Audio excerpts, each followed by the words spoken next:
माझं background song गेले 10 वर्ष टिकटिक वाजते डोक्यात आहे.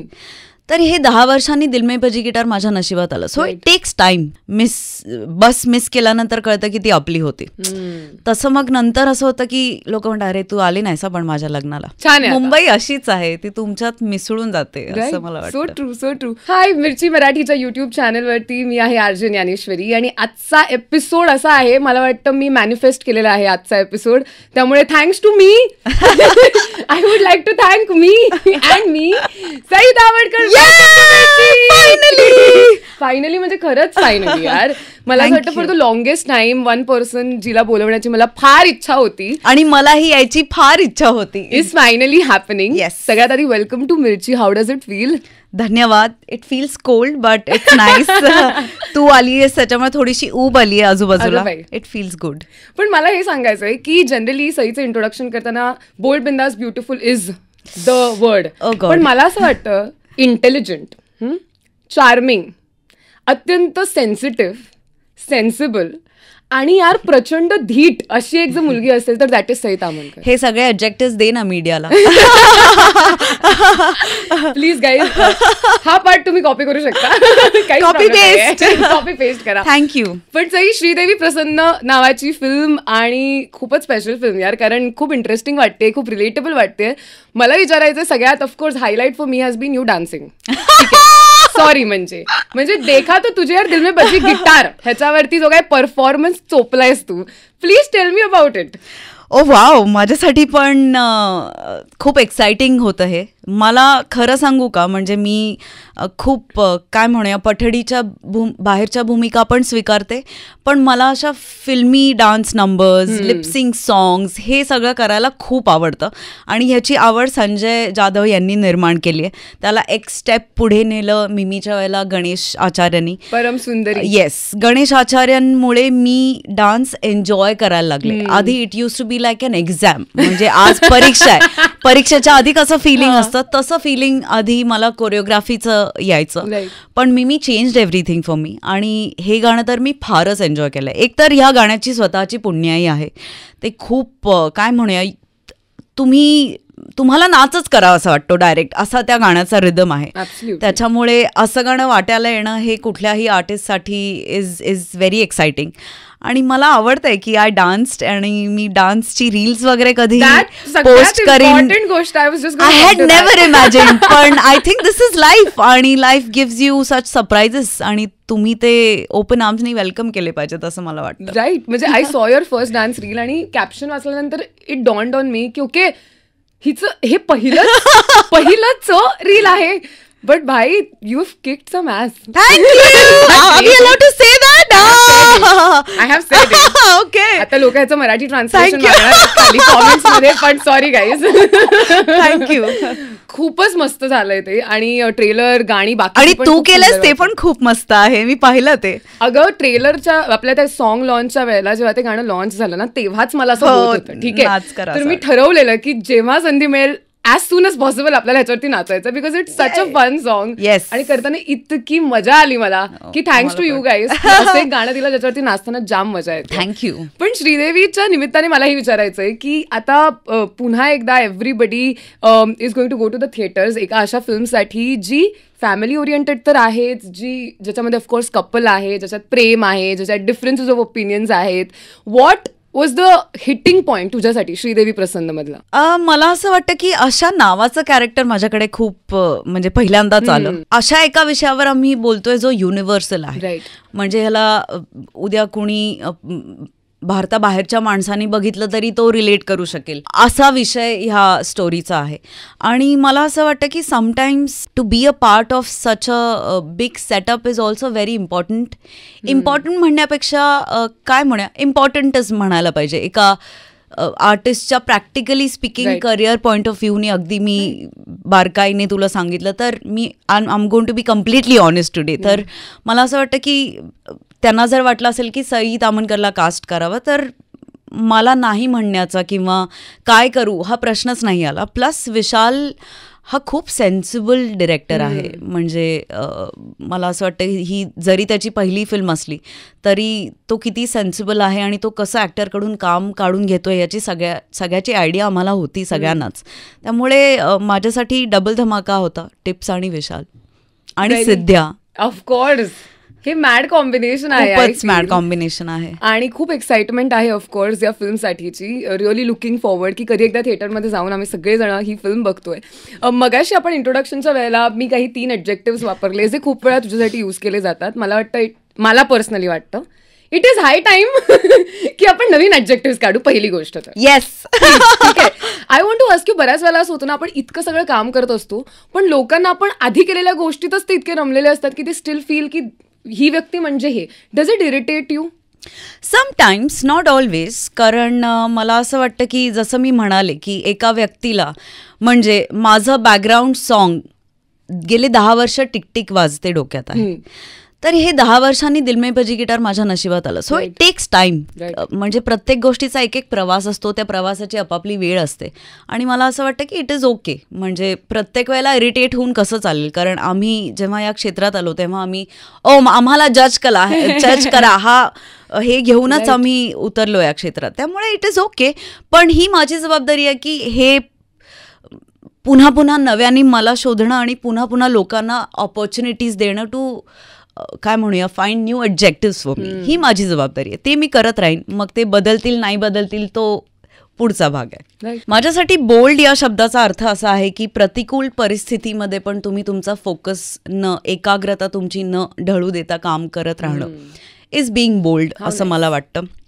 ब्युटिफुल असणं म्हणजे मला असं वाटतं की आपली एक्सटर्नल ब्युटी कधीतरी पेरिश होणार आहे, तर तुम्ही आतून कसे आहात हे खूप मॅटर करतं आणि ते it stage for ever.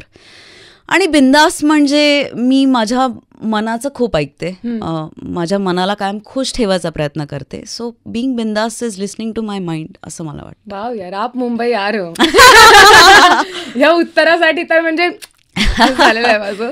But मला सांग सई की म्हणजे there are so many questions एकतर, आणि I am going to be very honest की मला ही व्यक्ती प्रचंड आवडते. तर जर लोकांना वाटलं की हा बायस्ड इंटरव्ह्यू मला काही फरक पडत नाही, हा आहे बायस्ड इंटरव्ह्यू, ठीक आहे. हा, लेट्स गेट दॅट स्ट्रेट. आधीच मला सांग की इतकी सगळी माणसं आहेत ज्यांच्यासोबत तू काम केलंयस, जी माझी आवडती माणसं आहेत, पण त्यातली एक व्यक्ती जी मला फार आवडते Sachin Kundalkar. I really admire him. आणि त्यांचं पुस्तक 1990 मध्ये एक चॅप्टर आहे ज्याच्यात तुम्ही दोघे ट्रॅव्हल करताय आणि त्यात ही एक्सप्लेन्स की हाऊ ही ट्रॅव्हल्स आणि हाऊ सई तामणकर ट्रॅव्हल्स. मला विचारायचं एकतर ट्रॅव्हल किती महत्वाचं आहे तुझ्या आयुष्यात आणि तू काय टाईपची ट्रॅव्हलर असते? ट्रॅव्हल खूप महत्वाचं आहे, माझ्याच नाही आपल्या सगळ्यांच्या आयुष्यात. लोकांनी म्हणजे मला असं वाटतं की आपण आजकाल कुठेतरी कॉफी प्यायला जातो, तिथे आपण एका झटक्यात 1,000 रुपये खर्च करतो न विचार करता. त्याच्यापेक्षा स्वतःची कॉफी घरून आणा, ते 1,000 रुपये साठवा आणि त्याचा ट्रॅव्हल करा, असं मी जेन्युइन ॲडवाईस देईन. मी खूप इझी ट्रॅव्हलर आहे. म्हणजे हे सचिन बरोबर ट्रॅव्हल केल्यापासून माझ्यात बदल झालेले आहेत. त्याच्या आधी, कारण ही माझी पहिली सोलो ट्रिप होती त्याच्याबरोबर. सो हे बदल घडायला तोही खूप अंगी कारणीभूत आहे. मी खूप इझी ट्रॅव्हलर आहे. मला पब्लिक ट्रान्सपोर्ट किंवा आंघोळीसाठी लाईन लावणं किंवा जिन्यांनी चढत जाणं ह्या गोष्टींची काही प्रॉब्लेम नसतो. एकच प्रॉब्लेम मला येतो की माझं सामान जास्त होतं. तर मी अजून लाईट पॅकिंग करायला नाही शिकले आणि मला नाही वाटत ते मी कधीच शिकेन. पण otherwise I am a very good easy flexible traveller. मी ती मुलगी नाहीये जी परदेशी जाऊन देशी खाणं शोधेल. मी ती मुलगी आहे जी लोकल जॉईंट्स शोधेल, जी लोकली घरी काय बनतं, शेजाऱ्यांच्या घरी काय बनत असेल, रेसिपी विचारणं, ह्या गोष्टी मी करते. So I am quite an easy traveller. पण सचिन इज म्हणजे तो तिकडे पण त्याचा डिसिप्लिन असतो. 6 वाजता उठून चहा हातात, पुस्तक हातात, हे सगळं मला जमत नाही. मी कधी काय होतं की travelling is the only get away in my life. Me workaholic आहे, त्याच्यामुळे मी सतत काम करत असते आणि त्या सुट्टीमध्ये पहिले 4 दिवस मला आराम करायचा असतो. म्हणजे पहिले 4 दिवस असं होतं की आज म्हणजे पॅक नको करूया, डे इझी ठेवूया. त्याच्या उलट सचिन आहे. त्याच्यामुळे ही तफावत मला पहिल्यांदा त्याच्याबरोबर जेव्हा मी ट्रॅव्हल केलं तेव्हा कळली आणि त्याच्यातल्या काही चांगल्याही गोष्टी आहेत ज्या मी उचलल्या. फॉर एक्झाम्पल, कुठून कुठली ट्रेन जाते याचा अभ्यास करणे, इथून तिकडे जायला किती वेळ लागतो, कुठल्या गोष्टी कुठे आहेत, मग आज इव्हेंट्स काय होत आहेत, नाटकं कुठली चालली आहेत, फिल्म्स कुठल्या चालल्या, असा थरा अभ्यास तो त्या सिटीचा करतो, विच इज आउटस्टँडिंग. आणि त्याच्याकडून मी ह्या सगळ्या गोष्टी शिकले. हाऊ लवली यार. आणि त्याच्यासोबत एक फिल्मही तू केलेली आहेस, पॉंडिचेरी नावाची, जी प्लॅनेट मराठीवरती स्ट्रीम होते. प्लीज जाऊन बघा, ही फिल्म खूप सुंदर आहे. मला पॉंडिचेरी बद्दल पण थोडंसं जाणून घ्यायचं आहे, बिकॉज खूप खूप मस्त वेगळं लाईट इझी गोईंग कॅरेक्टर, पण ॲट द सेम टाइम इतके लेयर्स होते त्या कॅरेक्टरला. आणि माझा फेवरेट पार्ट होता ज्या पद्धतीने तू पॉंडिचेरी फिरली आहेस थ्रू आउट, जी ईज आहे की as it feels like you are a local there. Film बद्दल काय तुझ्या आठवणी आहेत किंवा पॉंडिचेरीच्या एंटायर जर्नी बद्दल काय सांगशील? खूप सरियल आठवणी आहेत. या फिल्मनी मला ॲब्सोल्युटली कम्प्लिटली आणि फॉर गुड स्वावलंबी बनवलं. म्हणजे आमचं वर्किंग स्टाईल अशी होती की कुठल्याच ॲक्टरला त्याचा स्टाफ किंवा काही असिस्टंट प्रोव्हाइडेड नव्हता. सो तुम्ही तुमचा मेकअप करायचा, तुम्ही तुमचे कॉस्ट्युम्स घालायचे, आम्हा सगळ्यांना एक वेस्पा दिली होती, त्याच्यावरून तुम्ही लोकेशनला पोचायचं, शूट करायचं, परत यायचं. याच्यामुळे आपण कुठल्या कुठल्या गोष्टींसाठी दुसऱ्यावर अवलंबून आहोत हे आधी कळलं पहिले 2 दिवस. मग 3रा दिवस त्याला ओव्हरकम करण्यात गेला आणि 4थ्या दिवशीपासून गाडी रुळली. तर आता उद्या तू मला सेटवरती एकटीला सोडलंस आणि मला म्हणालीस की मॅनेज, तर आय विल मॅनेज. म्हणजे तर ही एक अत्यंत काय म्हणूया, ही प्रोसेसमध्ये घडणारी गोष्ट आहे. तर ही मी कधीच विसरू शकत नाही आणि इट वॉज फॅन्टॅस्टिक. आणि पॉंडिचेरी खूप सुंदर आहे, म्हणजे व्हिज्युअली पण इट इज ब्युटिफुल. आणि सचिनचा एस्थेटिक सेन्समुळे ते अजून जास्त छान दिसतं. आणि हू वुड बिलीव्ह की ही पहिली फिल्म आहे मला वाटतं मराठीतली जी एका फोनवरती आयफोन झालेली आहे completely. So it's just amazing की या एका काय म्हणतात तसं एका रेव्होल्युशनरी, म्हणजे आमच्यासाठी ते वर्कशॉपच होतं आणि इट वॉज फॅन्टॅस्टिक एक्सपिरियन्स. खूपच मजा आली. हाऊ नाईस यार. पण आता सई, तू अपार्ट फ्रॉम बाकी सगळ्या गोष्टी ज्या इतक्या तू करतेस, you have also become a YouTuber. मला एकतर when you put the teaser 11th प्लेसचा मला फार एक्साइटमेंट झाली की okay, something new is coming up which is not film किंवा सिरियल किंवा नाटक किंवा अजून काही, not even a web series. आणि 3 एपिसोड्स आहेत, खूप सुंदर आहेत. You left us wanting for more, to be very honest. असं वाटलं की यार 3च आहेत का, जाऊ दे आता. पण एस्पेशली एक गोष्ट जी मी नोटीस केली 11th प्लेसच्या 3 एपिसोड्समध्ये, की जेव्हा तू पहिल्या घरातून नवीन घरात मूव्ह करत होतीस, तेव्हा त्या पहिल्या घरातल्या किती छोट्या छोट्या गोष्टींसोबत तुझी अटॅचमेंट होती. बी इट एखादं झाड, बी it soft toys, B it तुझे मग्स. आय मीन मला विचारायचंय, कोणत्या त्या छोट्या छोट्या गोष्टी आहेत सई विच डिफाईन यू? मला ना माझा एक बेस्टेस्ट फ्रेंड आहे सांगलीचा, त्याचं नाव निखिल बिरनाळे आहे.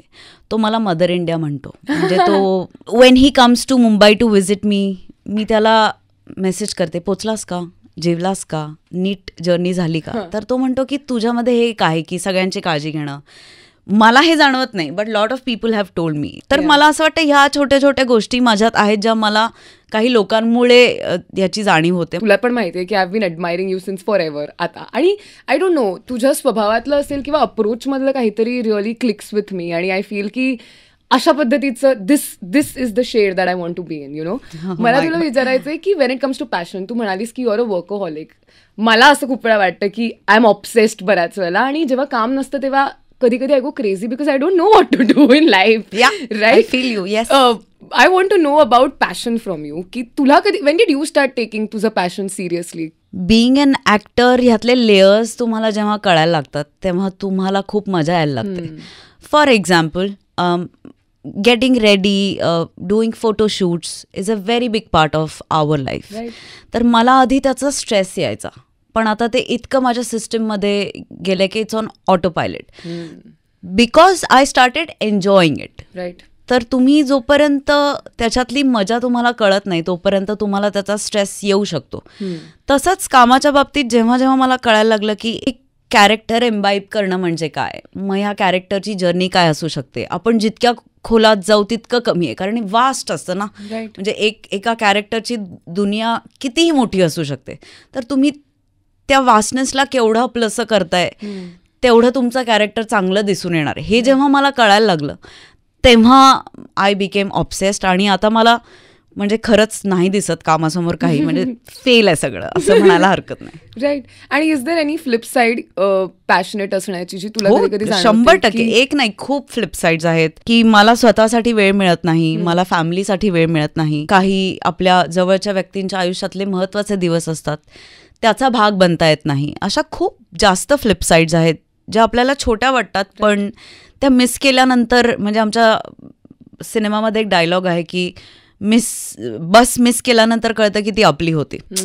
तसं मग नंतर असं होतं की लोक म्हणतात अरे तू आली नाहीस पण माझ्या लग्नाला, तेव्हा असं काळजात चर्र होतं थोडं. पण म्हणजे असं कुठेच नाहीये की तुम्हाला सगळ्याच गोष्टी मिळणार आहेत. स्वतःला ब्रेक देणं कधी डिफिकल्ट होतं तुला? हो. To allow yourself? No, I do allow. कधी ती नेसेसिटी बनते किंवा अलार्म वाजतो की ओ अलार्म आहे, म्हणजे फिजिकली अलार्म वाजतो की ओ आता ब्रेक घ्यायला पाहिजे, तेव्हा मी ब्रेक घेते. पण मेंटली आता ब्रेक घ्या हे सांगायला माझ्या आयुष्यात खूप लोक आहेत फॉर्च्युनेटली, आणि ती मला वेळोवेळी सांगत असतात, तेव्हा मी ब्रेक घेत असते. जेव्हा गिरिजा इकडे आलेली तेव्हा शी मेन्शन्ड अ व्हेरी सुंदर गोष्ट. ती म्हणाली की तिने तिच्या आयुष्यामध्ये अशी काही माणसं सोडून ठेवलेली आहेत. So she has her own safety net of people around हर.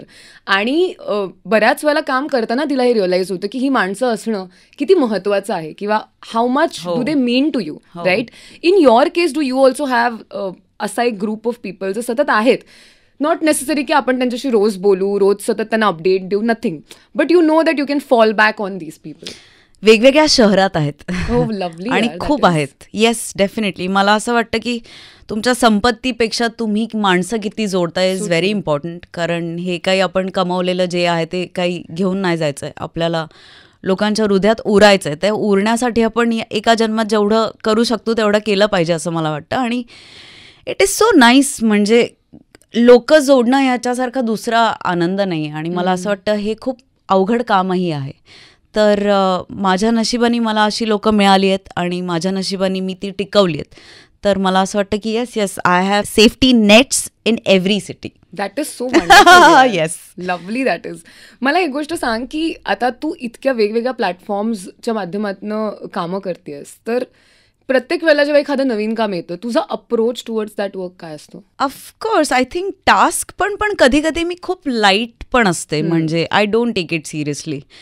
म्हणजे इट रिअली डिपेंड्स ऑन तुमच्याकडे काय भूमिका येते किंवा कशा प्रकारचा कॅरेक्टर आहे. फॉर एक्झाम्पल भाषा वेगळी असेल तर त्याच्यासाठी त्याचा एक थोडा अभ्यास, काम, सराव हा महत्त्वाचा असतो. कधी कधी काही कॅरेक्टर्स अशी असतात जी तुम्हाला स्पॉन्टेनिटी त्याच्यात महत्त्वाची असते, त्यामुळे मी फार तेव्हा प्रेप नाही करत.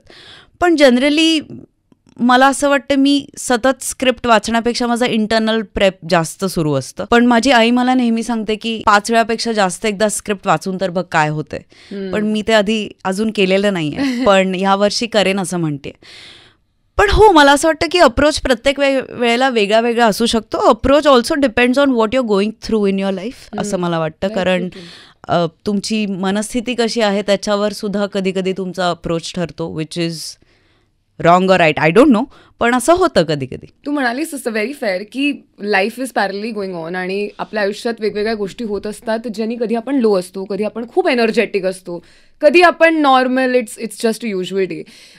दिस इज माय पर्सनल क्युरिओसिटी. ठीक आहे, जेव्हा you have not a very good day, ठीक आहे, आज नॉट फिलिंग लाईक इट, आपल्याला कळतं बघ की आज नाही आहे झोन आपला, तुझं सेल्फ टॉक काय असतो? Like because I have noticed की इन माय केस बऱ्याच वेळेला I just keep telling myself की what can be the next task जी मी करेन, कारण मला माहिती आहे जर मी त्याच्यात घुसले तर I am naturally gonna forget this. In your case do you have anything that you tell yourself? I think पहिले 20-30 सेकंद नुसतं बीपच ऐकू येईल if you hear myself talk, आणि त्याला काही पर्याय नसेल. पण हां, म्हणजे जसं तू म्हणालीस की आपल्याला रिअलाइज होतं की नाही, it's just not our day, तेव्हा ते एक्सेप्ट करणं ही पहिली पायरी असते यशाची. तर ते एक्सेप्ट करणं खूप महत्त्वाचं आहे. आणि नाहीतर मग आपले जे सेफ्टी नेट्स आहेत ते असतात, किंवा आपला जवळची व्यक्ती कोणी असते, आई असते, आणि कोणाला तुम्ही मानत असाल त्या 2 लोकांना फोन जातो. किंवा समटाईम्स असंही होतं की नाही आता मला काहीच नाही करायचं, मला फक्त TV बघायचं बसून, असंही होतं. So that also depends. पण हो, सेल्फ टॉकचा जर तू माझे पहिले 20 सेकंद ऐकलेस तर beep. I am very curious. ऐसा कुछ निकालना पडेगा टेक्नॉलॉजी ज्याच्यातून कळेल. बट सई मला सांग, तू सांगलीची आहेस राईट. मी पूर्ण प्रॉपर मुंबईची आहे सिन्स बर्थ, त्यामुळे माझा खूप महाराष्ट्रातल्या इतर भागांची बराच कमी संबंध आला. ऑल्सो मी कमी फिरली आहे. It has been just Girgaon, Dadar, Mumbai, Andheri हेच एरियाज. मला तुला विचारायचंय की जसं मी आधी गिरगावात राहायचे, आता दादरला आले तरी that is Girgaon in me by all means. कूट कूट के भराय. तसं तुझ्यात किती सांगली आहे? खूप आहे. फॉर एक्झाम्पल, एखादं मशीन काम करत नसेल तर आम्ही पहिले आपटून बघणे. येस, म्हणजे हे कधीच जाईल असं मला वाटत नाही, कारण इन्स्टिंक्टिव्हली होतं ते. आणि सांगलीकडची लोक ना, मी तिथे उभारलोय किंवा मी तिथे उभारली असं म्हणतात. मी तिथे उभी आहे असं नाही म्हणत. तर जेव्हा मी सांगलीला जाते तेव्हा असं काय करायलायस, हे सगळं अपसूक बाहेर येतं. त्याच्यामुळे खूप सांगली अजूनही आहे आणि ती कधी जाईल असं मला वाटत नाही. आणि स्वभावात काही आहेत सांगलीचे गुण असं मला वाटत नाही, कारण सांगली एक आमचं एक निवांत शहर आहे. म्हणजे अशी काही घाई नाही, सगळं निवांत. 10-11 वाजता आरामात दुकानं उघडणार वगैरे. तसं नाही आहे, कारण हा स्पीड एवढा भिनला आहे माझ्या शरीरात आता की तसं होणं मुश्किल आहे. पण हो, बोलण्यात किंवा काय म्हणूया कुकिंगमध्ये किंवा इतर गोष्टींमध्ये सांगली खूप आहे. आता जेव्हा तू सांगलीला जातेस, जसं तू म्हणालीस की मुंबईचा एक स्पीड एकदा आपण घेतला की इट बिकम्स रिअली डिफिकल्ट. म्हणजे फॉर एक्झाम्पल पुण्यात पण कधी कधी सकाळच्या लवकरच्या वेळेत असं होतं की अरे का नाही उघडलं, 10 वाजलेत यार. म्हणजे तर तुझं असं होतं सांगलीत गेल्यानंतर? हो, मला 4 दिवस झाले की मी बेचैन व्हायला लागते. मला असं होतं की 12च वाजलेत, 1च वाजलाय असं होतं. पण आय थिंक तो चेंज पण रिफ्रेशिंग असतो कधी कधी. एवढ्या धाकधकीच्या आणि स्पीड मधून तुम्ही एकदम निवांत शहरात जाता तेव्हा ते हवं असं वाटतं. पण ते एका आठवड्यापुरतंच हवं असं वाटतं, नंतर परत तुम्हाला स्पीड पाहिजे असतो. This is so me you know. माझी आई आणि माझे आजूबाजूचे जे लोक आहेत, माझा प्रॉब्लेम आहे ट्रॅव्हलिंगशी इन अ वे. कारण आय डोंट नो सई, मला असं होतं ना 4 दिवसानंतर I start missing Mumbai so much. हो, तसं होतं. आणि मग पनवेलच्या जवळ आल्यानंतर मला असं होतं की आता दिसतायत बिल्डिंग, आता साधारण आपल्या टाईपची माणसं आजूबाजूला आहेत. So now I can feel it like you know. छान आहे. मुंबई अशीच आहे, ती तुमच्यात मिसळून जाते असं मला वाटतं. So true, so true. पण तू थोडा काळ पुण्यात पण राहिलीस, if I am not wrong? Not really. मी पुण्यात माझं मित्रमंडळ खूप मोठं आहे अजूनही आणि होतं. आणि पुण्याच्या बऱ्याच मुलांशी माझा संबंध आलेला आहे मागच्या काळात. त्याच्यामुळे पुण्याला येणं जाणं नक्कीच असायचं, अजूनही आहे, कारण माझं घर आहे पुण्यात. त्याच्यामुळे मला पुणे ॲज अ सिटी खूप व्हायब्रंट वाटते. मला तिकडचं हवामान खूप आवडतं. पुण्यात खूप जास्त झाडं आहेत, पुण्याच्या गल्ल्या फार सुंदर आहेत. आणि पुण्यात खाण्याची जी सोय आहे किंवा चटोरपणा जो पुण्यातला आहे, दॅट इज इनकम्पॅरेबल. त्याच्यामुळे मला पुणे खूप आवडतं. टॉकिंग अबाउट पुणे, एक फिल्म जी मला खूप आवडते तुझी इज पुणे 52. आणि मला असं वाटतं की ऑफकोर्स देर इज दुनियादारी आणि ऑफकोर्स देर इज क्लासमेट्स आणि सगळ्या फिल्म्सच खूप कमाल आहेत. पण काही फिल्म्स ज्या खूपच माझ्या जवळच्या आहेत, one of them was Pondicherry, दुसरी आहे पुणे 52. पुणे 52च्या काय आठवणी यायचं? बिकॉज ती सुद्धा एक खूप वेगळ्या टाईपची फिल्म आहे. It's streaming on an OTT platform. Please जाऊन बघा. येस. पुणे 52च्या थोड्या सक्त आठवणी आहेत, कारण ते कॅरेक्टर माझ्यासाठी खूप डिफिकल्ट होतं. मी आधी असं म्हणजे त्या मेंटल स्पेसमध्ये जायला खूप मानसिक चढाओढ होती त्यावेळेला. आणि गिरीश आणि सोनालीसारख्या कलाकारांबरोबर मी पहिल्यांदा काम करत होते. त्या मानाने मी माझ्या करिअरमध्ये नवखी होते तेव्हा, त्याच्यामुळे त्याचं भयंकर प्रेशर होतं. पण काम करताना खूप मजा आली. कधी कधी you work better under pressure. म्हणजे मी त्यातली आहे की I work better under pressure. तर निखिल हा माझा one of the favourite directors आहे आणि मला त्याच्याबरोबर काम करायला नेहमीच आवडतं. तर हो, पुणे 52 जशी वेगळ्या धाटणीची फिल्म होती, तशा वेगळ्या धाटणीच्याही माझ्या आठवणी आहेत. Okay, interesting. मला सांग सई की आत्ता you know when we look it you right now, एक खूप कॉन्फिडंट व्यक्ती दिसते आणि असं वाटतं की you figured it out for yourself की काय एक्झॅक्टली कसं करायचं. You have your own way of working. जेव्हा तू नव्याने आली होतीस या इंडस्ट्रीमध्ये, तेव्हा असे कोणते इन्स्टन्सेस होते ज्याच्या थ्रू तू पहिल्यांदा शिकलेस की अरे चाहे असं असतं का? For example photoshoot, right? आता ओव्हरऑल फोटोशूट हा शब्द ऐकल्यानंतर लोकांना असं वाटतं की once in a lifetime करायचं असतं ते, किंवा लग्नात जे होतं ते photoshoot, but you guys have to do it every day after every outfit, right? अशा कोणत्या इंडस्ट्री स्पेसिफिक गोष्टी होत्या ज्या तू पहिल्यांदा शिकलीस, आणि डू यू रिमेंबर त्यातले काही किस्से जेव्हा तुला फार नवल वाटलं की अरे ओके असं काय दिस इज डिफरंट? प्रमोशन्स, खूप लोकांना प्रमोशन्सचा कंटाळा येतो किंवा प्रमोशनचा हेक्टिक, पण मला खूप मजा येते कारण तुम्ही खूप लोकांना भेटता, तुम्ही खूप बडबड करता दिवसभर, तुम्हाला फिल्मबद्दल बोलता बोलता अजून 4 गोष्टी लक्षात येतात. कधी कधी मला असंही झालंय की अरे आत्ता कॅरेक्टर सापडला की काय बोलता बोलता. सो असे खूप म्हणजे खूप असे काय म्हणूया फनी इन्सिडेन्सेस पण घडतात. फोटोशूटच्या बाबतीतलं क्रेडिट मी माझ्या स्टायलिस्टला देईन एंटायरली, नेहा चौधरी. कारण नेहानी मला म्हणजे एका प्रकारे मोटिवेट, पुश, ती काय मला पुश करत असते म्हणजे बाउंड्रीजच्या बाहेर. म्हणजे ती वाली टीचर आहे. ते स्विमिंगचे टीचर्स असतात ना जे पाण्यात फेकतात आणि म्हणतात पोहा, ती तशी आहे. त्याच्यामुळे मला तिने खूप मदत केली आहे हे सगळं ग्रेसफुली आपलंसं करायला.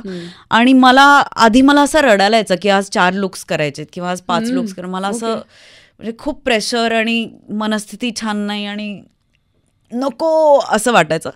पण आता सगळं बदललंय, मला ते जमतं किंवा मला त्यातले बारकावे, टाईम मॅनेजमेंट, मायक्रो मॅनेजमेंट हे सगळं अवगत झालंय. त्याच्यामुळे मला त्याची मजा येते.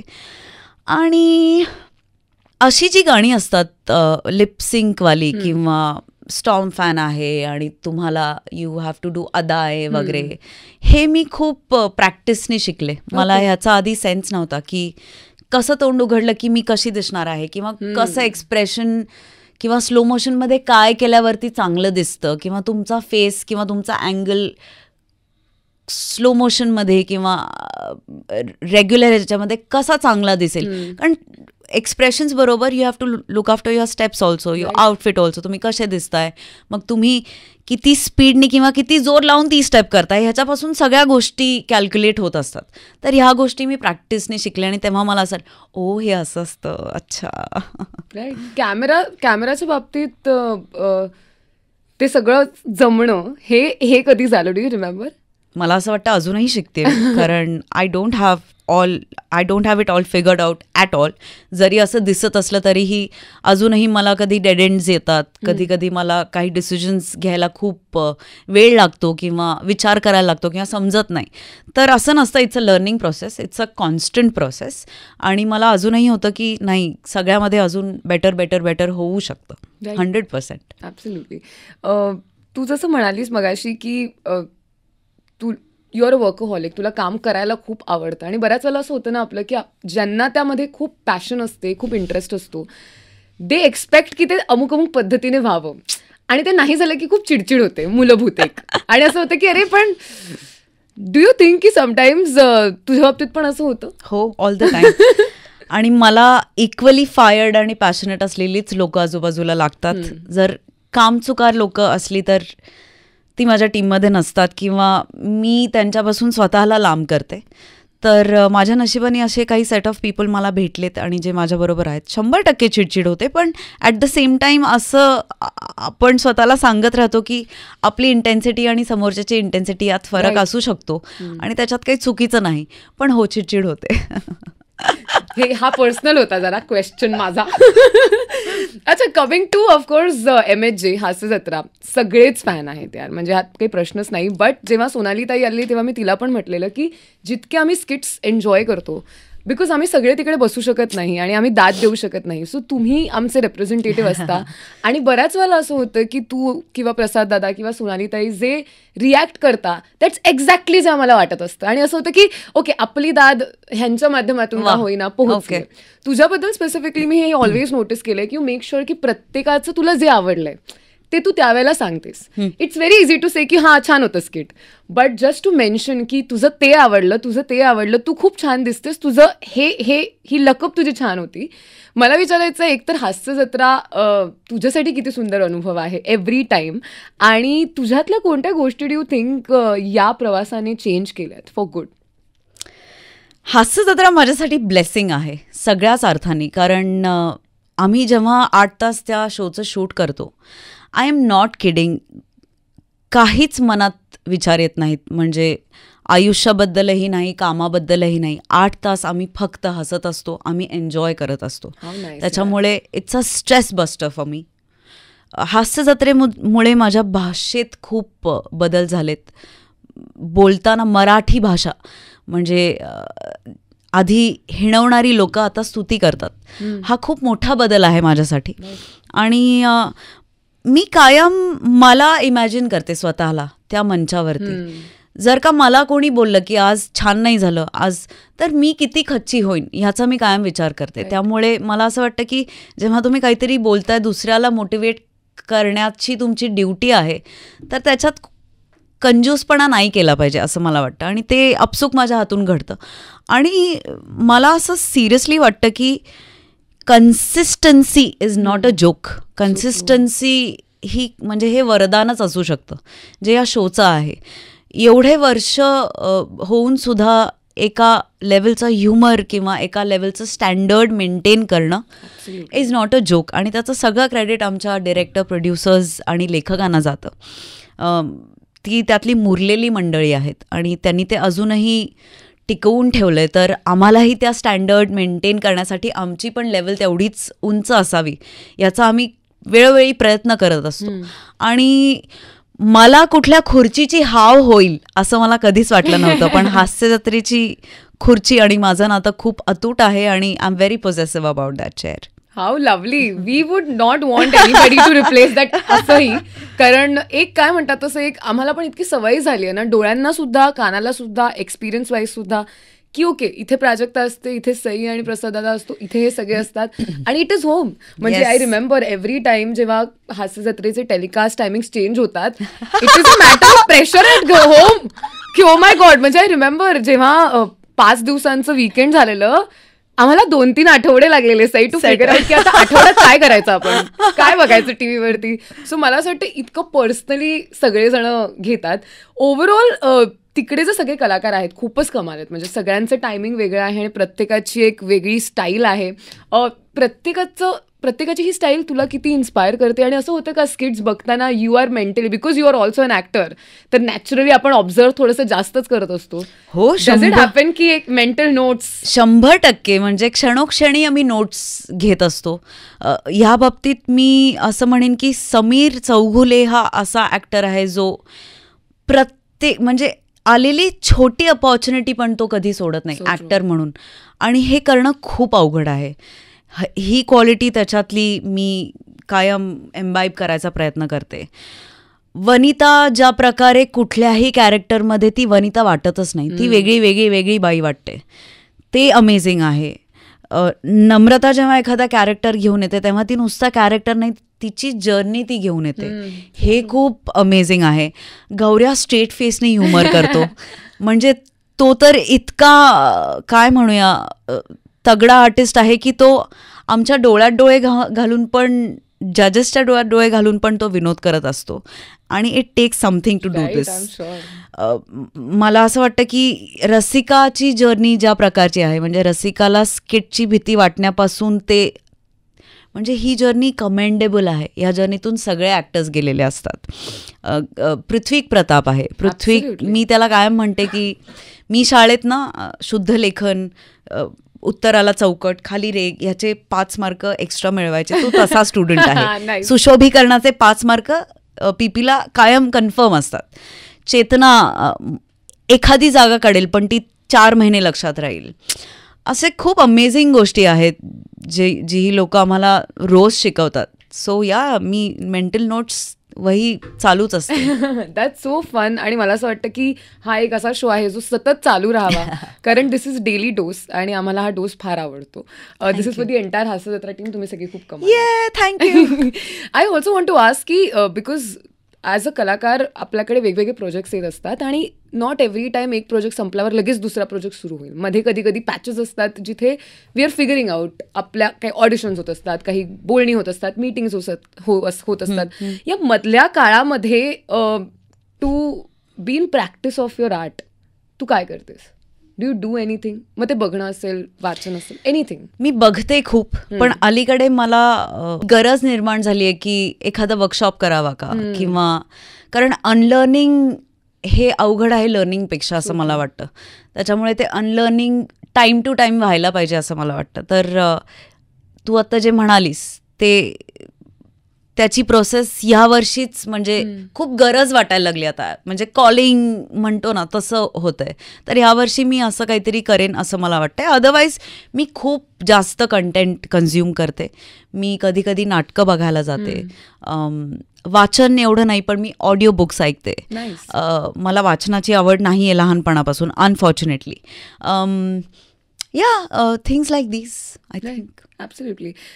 सही असं पण असतं ना की काही काही लोकांकडे बघून, I won't even say inspire, पण आपल्याला पेटून उठायला होतं थोडंसं. कारण आपण सगळेजण म्हणजे जे खूप चांगले कलाकार आहेत, एक भूक असते सतत की मला पण हे छान करायचंय, मी पण हे करणार आहे, मी काय केलं असतं.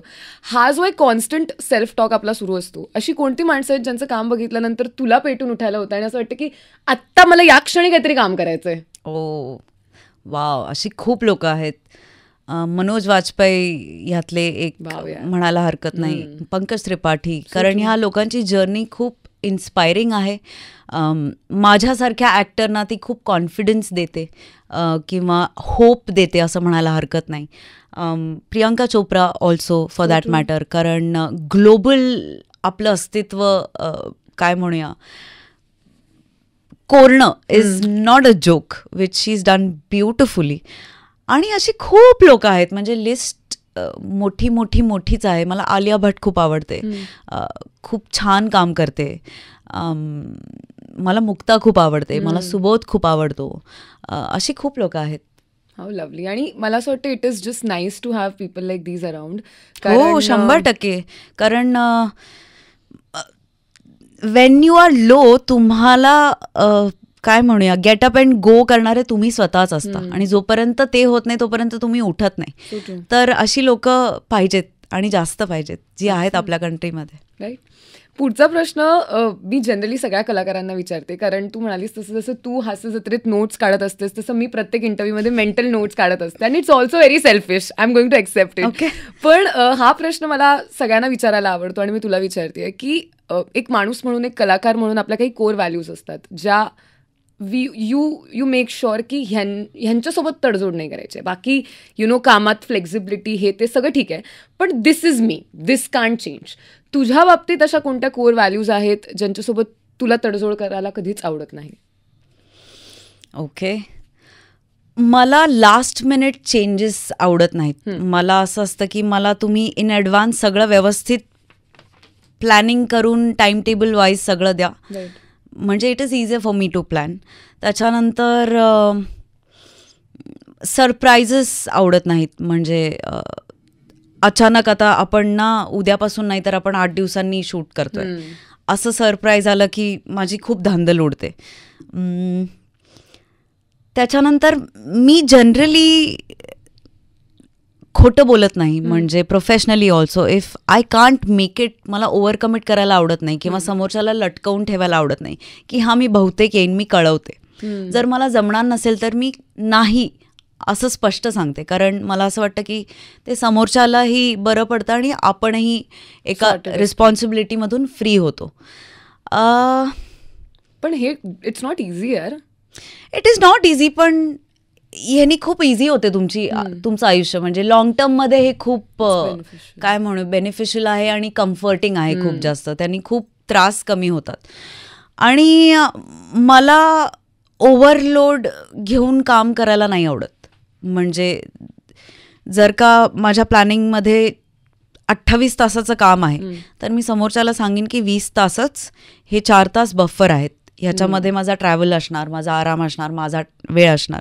ह्या गोष्टींवर मला कॉम्प्रोमाइज करायला नाही आवडत. आणि अलीकडेच मी शिकली आहे की जर का 4 तारखा फ्री असतील तर त्यातल्या 3 मी देईन, 1 माझ्यासाठी ठेवीन, कारण इट इज इक्वली इम्पॉर्टंट. जसं मी म्हणाले की अनलोड अनलर्न ह्या खूप महत्त्वाच्या गोष्टी आहेत. ते करण्यासाठी मला तो एक वेळ पाहिजे असतो. आणि मला ना, मी खूप एथिकल आहे. म्हणजे मला आता समज मी तुला सांगितलं की मी तुझं एक्सक्लुझिव्ह काहीतरी एक गोष्ट करेन आणि दुसरीकडून पण मला सेम गोष्ट जर ऑफर झाली तर आय वुडंट टेक इट. म्हणजे मी सांगेन की नाही, मी एक्सक्लुझिव्ह कमिटमेंट दिली आहे, तर आता आय एम सॉरी पण आपण हे नेक्स्ट टाइम करू. तर ह्या काही गोष्टी आहेत त्या ह्या चेंज कधीच होत नाहीत कुठल्याच फॉर्मॅटमध्ये किंवा कुठल्याच सेटअपमध्ये. पण मला असं वाटतं याच खूप इम्पॉर्टंट गोष्टी आहेत आणि इट इज ऑलवेज या छोट्या गोष्टी which set you apart, right. म्हणजे खूप छान कामं तर बरेच लोक करत असतात, पण मला असं वाटतं की तुझ्या कामातून किंवा तुझ्या इन जनरल पर्सोनामधून या छोट्या गोष्टी दे डू कम अक्रॉस आणि that is the reason apart from love there is always respect. आणि I feel that is so important in today's time की एखाद्याबद्दल आपल्याला आदर वाटणं, प्रेम तर अर्थातच वाटतं व्हेरी नॅचरली, पण आदर वाटणं पण खूप महत्त्वाचं आहे. मला सांग सई की तुझ्यासोबत नेहमी स्ट्रॉंग हे एक ॲडजेक्टिव्ह पण वापरलं जातं की तू किती स्ट्रॉंग आहेस. आय एम शुअर अनेक लोक जे म्हणतात they don't even know what their exactly meaning, की स्ट्रॉंग म्हणजे काय, फिजिकली, मेंटली, इमोशनली काय. मला हे विचारायचं आहे की कधी स्ट्रॉंग असण्याची काही फ्लिपसाईड तुला जाणवली आहे का, आणि being an artist is vulnerability also very important. Of course, being an artist नाही, being a person vulnerability is very important. आणि फ्लिपसाईड तर खूप म्हणजे लांब लिस्ट आहे, कारण स्ट्रॉंग असं एक काय म्हणूया ॲडजेक्टिव्ह किंवा लेबल किंवा परसेप्शन झालं की तुम्ही कुठल्याही मोमेंटला तुम्हाला वीक वल्नरेबल व्हायचं असून सुद्धा तुम्ही होऊ शकत नाही. ही एक त्याची सगळ्यात मोठी फ्लिपसाईड आहे. आणि मला असं वाटतं की हे विशेषण कमवायला पण इट इज नॉट ओव्हरनाईट. त्याच्यासाठी पण खूप पापड बेलावे लागलेले आहेत आणि हे मेंटेन करण्यासाठी पण खूप पापड बेलावे लागणार आहेत, हेही मला माहिती आहे. पण it's a nice objective to have. म्हणजे जर का मी स्ट्रॉंगनेस डेपिक्ट करत असेल तर मला वीक न होऊ देण्यासाठी थोडा त्रास झाला तर मला चालेल.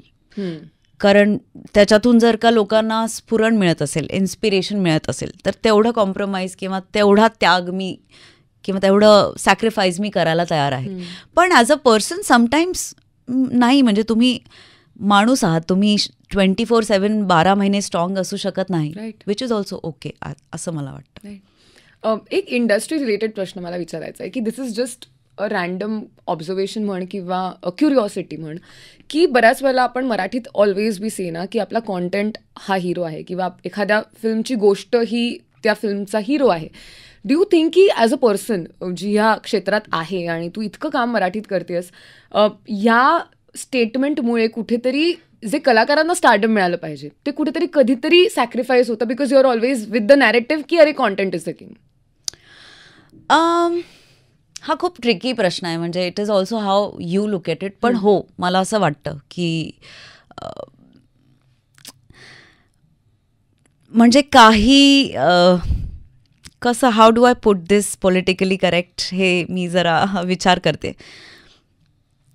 आमच्या भाषेचे इव्हेंट्स, फंक्शन्स असताना दुसऱ्या भाषेची लोक येऊन फर्स्ट रोमध्ये बसतात, याचा मला त्रास होतो. कारण बसण्याबद्दल त्यांना त्यांचा रिस्पेक्ट देण्याबद्दल काहीच प्रॉब्लेम नाही आहे. पण मला असं वाटतं की तुम्ही तुमच्याच लोकांना मोठं किंवा त्या लेवलचं मानत नाही, हे तुमचं आणि आमचं दोघांचंही दुर्दैव आहे. आणि जोपर्यंत हे होत नाही तोपर्यंत आपण एकजूट होऊन धडक नाही मारू शकणार. तर हे व्हायला पाहिजे असं मला वाटतं. आणि हे प्रेक्षकांची पण थोडीशी जबाबदारी आहे की आता गोष्टी खूप बदलल्यात, I am not denying that. पण प्रेक्षकांची पण जबाबदारी आहे की निर्धास्तपणे एखाद्या आर्टिस्टला सगळ्या लँग्वेजेसमध्ये काम करू देणं हे जेव्हा घडेल, किंवा निर्धास्तपणे त्यांना पाठिंबा देणं हे जेव्हा घडेल, तेव्हा एक धडक मारून तो जो आपण बॅरियर ब्रेक करायचा प्रयत्न करतोय तो होईल असं मला वाटतं. आणि तो व्हावा याची मी आतुरतेने वाट बघते. ॲब्सोल्युटली. आणि आय फील की जसं बऱ्याच वेळा हिंदीत हे आपण नोटीस करतो की एखाद्या कलाकारावर इतकं आपलं प्रेम असतं की ह्या व्यक्तीची फिल्म येणार आहे या थॉटनी आपण थिएटरमध्ये जातो. Then we don't really care की आपण त्याचे रिव्ह्यूज बघितलेत की नाही, आपण ट्रेलर चेक केला की नाही. अनेक वेळेला मी हे नोटीस केलं आहे अराउंड मी ऑल्सो. मराठी म्हटल्यानंतर लोक ओव्हर अॅनालिस्टिक होतात फिल्म रिलीज होण्याच्या आधी. पण हा काळ होता की लक्षा मामांसाठी, अशोक मामांसाठी लोक थिएटरमध्ये जायचे, दे वर द रिअल स्टार्स. आणि मला माहित नाही की हा काळ पुन्हा कधी येईल, पण यावा अशी माझी सुप्त इच्छा आहे. आणि काय होतं, यांनी फ्रिटर्निटी म्हणून आपण पुढे जातो. म्हणजे हे पर्सनल नाही आहे, हे चला पुढे चला धडक मारूया, इंटरनॅशनली धडक मारूया, किंवा काय म्हणूया, मला पण पाहिजेत की सतत 8 मूवीजनी कलेक्शन्स तोडली मराठी सिनेमाची. हे स्वप्न माझंही आहे, हे प्रत्येक कलाकाराचं स्वप्न आहे, आय एम शुअर. आणि ते आता घडायला पाहिजे. इट्स हाय टाइम असं मला वाटतं. म्हणजे घडत नाही का, तर असं नाही आहे, घडतं, पण त्याची फ्रिक्वेन्सी खूप कमी आहे, जी खूप वाढली पाहिजे असं मला वाटतं. मग ती कुठल्याही निमित्ताने का असे ना, ती वाढावी. राईट, 100%. आणि दॅट कॅन ओनली हॅपन जेव्हा आपण आपल्या म्हणजे प्रेम तर आपण ॲज अन ऑडियन्स खूप करतो, त्यात काही प्रश्नच नाही आहे.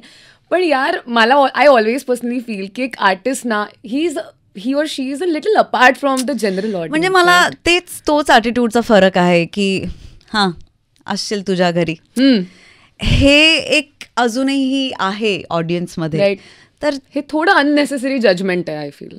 असं का, म्हणजे असं का असावं? Wien you like a person, मग तुम्ही सर्वस्वी स्वीकारलं पाहिजे त्या आर्टिस्टला किंवा त्या हिरोला किंवा हिरोईनला, असं मला वाटतं. 100%.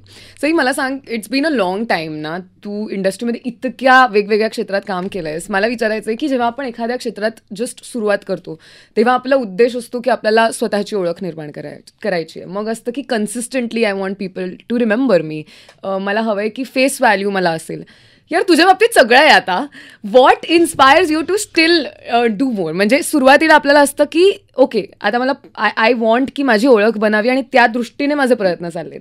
आता at this stage of your career तुझे कोणत्या दृष्टीने प्रयत्न चाललेत?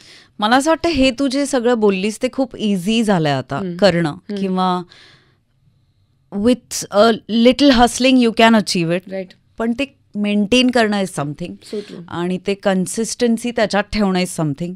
तर त्याच्यामागे बॅकहँडला खूप प्री प्रोडक्शन असतं. म्हणजे 100 गोष्टी इन्व्हॉल्व्ह असतात. ते काही एका गोष्टीनी किंवा एका वागण्याने किंवा एका इव्हेंटनी किंवा एका फिल्मनी ते होत नाही. आणि तुम्हाला त्याच्यावरती खरोखर दररोज काम करावं लागतं ते कन्सिस्टंट राहण्यासाठी. आणि my journey is now that to maintain that, किंवा टू बी रेलिव्हंट, किंवा मी ज्या स्कूलची आहे किंवा मी ज्या प्रकारचा अभिनय करते ते उद्या 19 वर्षाच्या मुलाला पण रिलेट व्हायला पाहिजे, किंवा त्यालाही माझी अभिनयाची शैली रुचायला पाहिजे. आता असे प्रयत्न आहेत असं मला वाटतं. इंटरेस्टिंग. आणि I can say that is happening for sure. Because आता श्रीदेवीच्या माध्यमातून सुद्धा आपल्याला हे दिसणार आहे, श्रीदेवी प्रसन्नाच्या माध्यमातून. आणि अजून एक फिल्म ज्याचा आजच, म्हणजे ज्या दिवशी हा व्हिडिओ शूट होतोय त्या दिवशी त्याचा वर्ल्ड टेलिव्हिजन प्रीमियर आहे. त्याचं नाव आहे कलरफुल. थोडंसं मला जाणून घ्यायचं, because it came like a surprise. माझं झालं की काय, एक minute, to us also it came as a surprise. I check the caption to see की मला डिटेल्स सांगा आधी, एक minute. What is the story? हे कधी झालं? बिकॉज आय रिमेंबर खूप आधी मी त्याचा एक पोस्टर बघितलेला, आणि देन इतकी सगळे प्रोजेक्ट्स तुझे आले की a lot of people forgot about it. What is colourful आणि how was your experience with it? Colourful एक छान लव्ह स्टोरी आहे, आणि ललित प्रभाकर याच्यामध्ये माझ्याबरोबर आहे. मला ललित बरोबर काम करायला खूप आवडतं. मला असं वाटतं there are very few actors who are givers, and he is a giver. म्हणजे तो कधी पर्सनल ग्राफ्सचा विचार न करता तो प्रोजेक्टच्या ग्राफ्सचा विचार करतो, आणि असे ॲक्टर्स मला भयंकर आवडतात. So this I think colourful was our 3rd project together. म्हणजे आम्ही मीडियम स्पायसी, पेटपुराण आणि कलरफुल. ओके. सो हा 3रा प्रोजेक्ट आम्ही एकत्र केलेला, आणि आम्ही आता एक शॉर्ट फिल्म केली आहे. सो मीडियम स्पायसी नंतर आम्ही ठरवलं की आपण दरवर्षी एकत्र एक तरी काम करायचं, आणि त्याच्यामध्ये कलरफुलमुळे गॅप पडली. पण it's a very nice love story.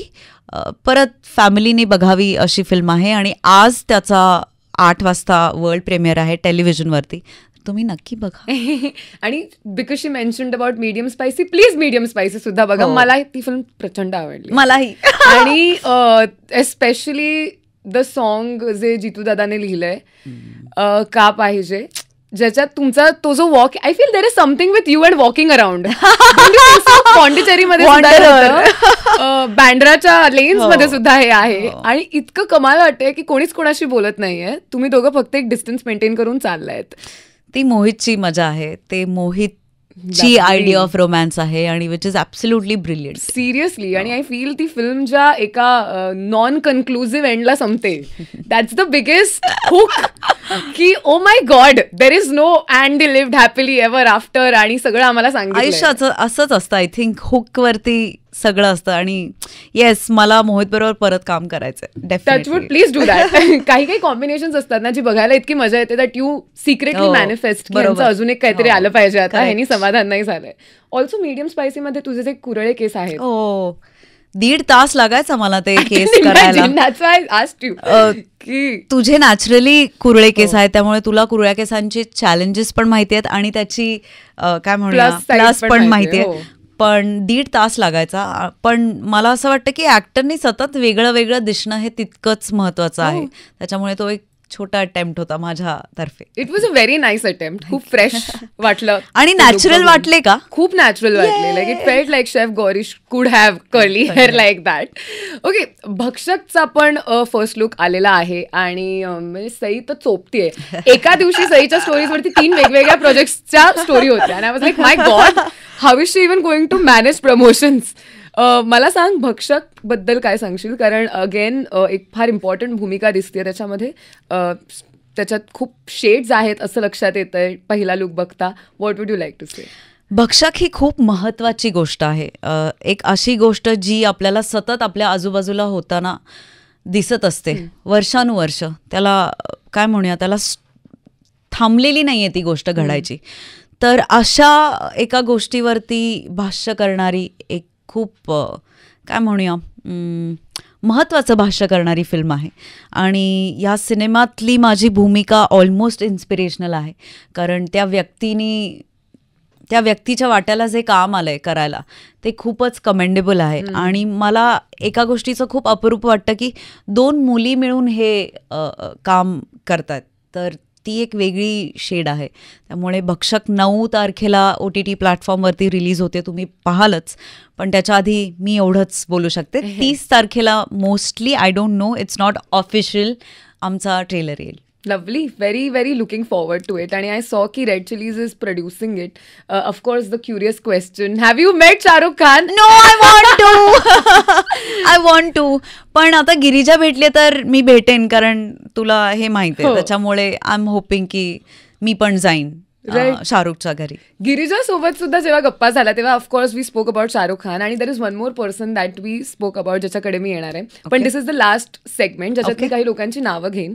आणि you don't have to tell me की त्यांच्यातली तुला कोणती क्वालिटी आवडते वगैरे. ठीक आहे, जस्ट इग्नोर की हे सगळे ऍक्टर्स आहेत किंवा हे सगळे काहीही म्हणजे त्यांची जी बाहेर इमेज आहे, ऍक्टर, डिरेक्टर, म्युझिक कंपोजर, जे काय, let's just subtract that. Okay. आणि these people through your lens tell us how do they look. ठीक आहे, व्हॉट आर दे, म्हणजे त्यांचे काय कॅरेक्टरिस्टिक्स आहेत तुझ्यासाठी. ते लोक म्हणजे आमच्यासाठी Girija okay is an actress, but तुझ्यासाठी she is someone else too. Correct, right. So I want you to tell me that side of this person. Okay. सगळ्यात आधी I am going to start त्या व्यक्तीपासून ज्याच्याबद्दल मी आता बोलले, Vijay Sethupathi. Oh my God, dream आणि gift to our nation. So true यार, so true. What was the experience working with him? Oh fantastic. मला भाषा येत नाही त्यांची, तर तू त्यांचा आधी त्यांच्या फिल्म्स आणि you had seen before? Of course. भाषा येत नसल्यामुळे मला त्यांनी खूप मदत केली. मी ब्लँक झाले होते 3 टेक्स, मी काहीच माझ्या तोंडातून ब्र निघालं नाही. मग त्यांना कळलं की हा प्रॉब्लेम आहे, तर ते मला म्हणाले it's okay when I speak in Hindi. माझंही असंच होतं. मग त्यांनी काही ट्रिक्स मला सांगितल्या ज्या मी अंमलात आणल्या आणि मग तो टेक झाला. So it was fantastic. खूप मजा आली मला. आणि did you fan girl? Of course yes. म्हणजे माझी नजर अशी हटत नव्हती त्यांच्याकडून आणि त्यांचे डोळे मला फार आवडतात. Beautiful eyes he is got. Wow यार, so lovely. Okay, next Girija. Pillar of strength, critic, eye opener. Very very honest with everything. Lovely lovely. ती जेव्हा तुमच्या मैत्रीबद्दल बोलली मला असं झालं की सो होलसम यार. Can I also have a Sai or Girija in life. मी तिला हे म्हटलं सुद्धा because it is so rare आणि इट इज सो ब्युटिफुल. आणि आम्ही एकमेकींना शाळेत असल्यापासून ओळखतोय, त्यामुळे आम्ही एकमेकींचा प्रवास आयुष्यातला ऍक्टर म्हणून सगळा डोळ्यासमोर घडताना बघितलाय, त्यामुळे it's a very special friendship. Absolutely. Okay, next Lalit Prabhakar. Oh, too much energy, best co actor आणि शेफ.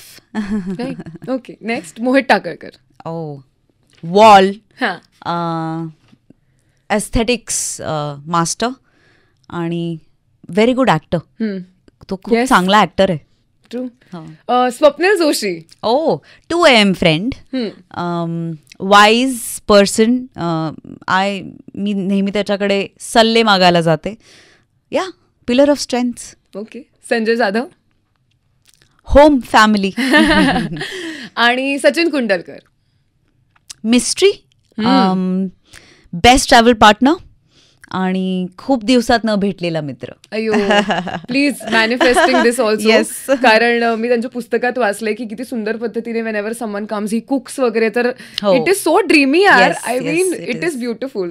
ह्याच नोटवरती 1990 नावाचं पुस्तक त्यांचं वाचलं नसेल तुम्ही तर प्लीज गो, इट इज सुंदर. नेक्स्ट तुझी आई, of course the pillar that you always talk about a lot. Supreme court, ring master. I like supreme court. Ring master, त्याच्यानंतर मिरर आणि काय म्हणूया, a part of my soul असं म्हणायला हरकत नाही. म्हणजे शी कम्प्लीट्स मी असं मला वाटतं. How nice. Okay, last of course because मी सुद्धा आम्हाला खूप आवडलेला, Kriti. Real, honest, very hardworking. How nice. मला असं वाटतं की ऑल दीज पीपल, म्हणजे ह्यांच्यासोबत तू अजून काम करत राहा, कारण we like all these combinations. आणि विजय सेतुपती आणि तुझं तर एक फिल्म मी मॅनिफेस्टच करते बसून. इट हॅज टू हॅपन यार, please. It has to happen. This is a must combination. Touch wood लगेच या क्षणी. येस. बट सई, खूप मजा आली तुझ्यासोबत गप्पा मारून. I feel this was long due. आणि इट्स जस्ट काही खूप रेअर अशी माणसं आहेत, खूप कमी माणसं आहेत ज्यांच्याबद्दल खूप पर्सनली वाटतं. लाईक असं नाहीये की we been hanging out every day आणि that's why I know so many things, असं नाहीये. But still it feels very personal. आणि प्रत्येक वेळेला, be it your picture, be it तू how you kill at red carpets, the sense of pride जे आम्हाला feel होतं जेव्हा तू एक अवॉर्ड घ्यायला स्टेजवरती जातेस, इरिस्पेक्टिव्ह ऑफ द लँग्वेज. आणि in general just you as a person, it just feels very personal. तुझं प्रत्येक win feels very personal. So heirs manifesting a lot for you. Thank you Dnyaneshwari. खूप लवकर पुन्हा भेटू. एवढा वॉर्म इंटरव्ह्यू मी याच्या आधी केला नव्हता. आणि मला असं वाटतं हे जे माझं वागणं आहे किंवा ह्या ज्या गोष्टी तुम्हाला वाटतात किंवा प्रेक्षकांना वाटतात, त्याचा सगळ्यात मोठा बेस हे प्रेम आहे. म्हणजे त्यांचं माझ्यावर असलेलं प्रेम हा खूप मोठा बेस आहे. आणि ते कधी कमी होऊ देऊ नका. Because I love you too. That's never going to happen.